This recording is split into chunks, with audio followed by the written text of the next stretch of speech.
গরমে পুরো জঙ্গল হাঁসফাঁস, সূর্য যেন আগুন ঢালছে।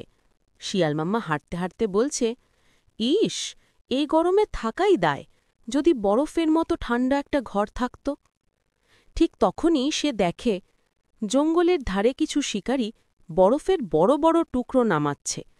শিয়ালমামার মাথায় টক করে আইডিয়া এলো, এই বরফ দিয়েই তো ঠান্ডা ঘর বানানো যায়। সে ডাকল তার বন্ধু প্রাণীদের, হাতি কাকু, গরিলা ভাই আর খরগোশ বাচ্চা। সবাই মিলে বরফের ব্লকগুলো ঠেলে সাজিয়ে জুড়ে দিল। দেখতে দেখতে তৈরি হল চমৎকার বরফের ঘর, একেবারে আইসক্রিমের রাজপ্রাসাদ যেন। শিয়ালমামা গর্ব করে বলল, এখন আমি বরফের রাজার মতো থাকব।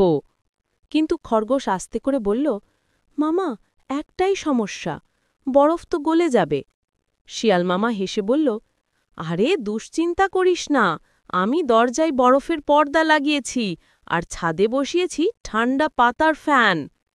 সবাই অবাক, ঘরের ভিতর একদম ঠান্ডা ঠান্ডা কুলকুল। শিয়ালমামা কুলার চালিয়ে মাটির ঘড়া থেকে জল খেয়ে আরাম করে শুয়ে রইল। হঠাৎ টুপ টুপ টুপ বরফ গলতে শুরু করল।